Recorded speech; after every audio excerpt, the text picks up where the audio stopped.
समाजसेवा करायची असेल तर निवडून आलं पाहिजे अशी अनेक राजकारण्यांची समजूत आहे। त्यासाठी ते निवडणुकीचं तिकीट मिळावं म्हणून मागे लागतात आणि तिकीट मिळालं नाही की त्रागा करतात, डोळे फिरवतात, रडारड करतात, आरडाओरडा करतात।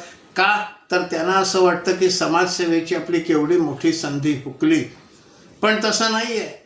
आपल्याकडे अनेक अशी उदाहरणं आहेत की जिथे ज्यांनी मोठी समाजसेवा केली ते राजकारणापासून दूर राहिले। बाबासाहेब आमट्यांचं उदाहरण आहे, त्यांनी कुष्ठरोग्यांच्या क्षेत्रात मोठं काम केलं, ते राजकारणाच्या जवळपासही गेले नाहीत। नानाजी देशमुख त्यांनी दीनदयाळ शोध संस्थांच्या माध्यमातून गोंडा आणि चित्रकूट या 2 जिल्ह्यांमध्ये ग्राम विकासाचं मोठं काम केलं।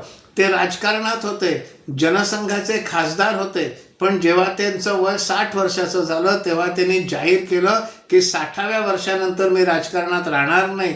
संसद सदस्यत्वाचा त्यांनी राजीनामा दिला आणि दीनदयाळ शोध संस्थेच्या माध्यमातून गोंडा आणि चित्रकूट या दोन्ही ठिकाणी ग्राम विकासाचं मोठं काम केलं।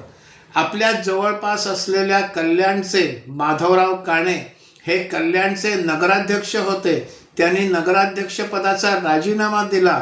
ठाणे जिल्ह्यातल्या तळासरी तालुक्यामध्ये ते गेले, तिथे त्यांनी वनवासींच्यात काम केलं।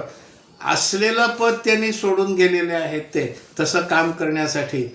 आसामच्या हाफलॉंगमध्ये 1972 साली रामानंद शर्मा नावाचा एक युवक उत्तर प्रदेशातल्या गोरखपूरमधून आला, त्या ठिकाणी आश्रम स्थापन केला, त्या ठिकाणी डिमासा आणि नागा मुलांची वसतिगृह उघडली आणि जवळपास पुढची 40 वर्ष त्यांनी त्या ठिकाणी राहून कार्य केलं। ते राजकारणाच्या जवळपास देखील गेले नाहीत।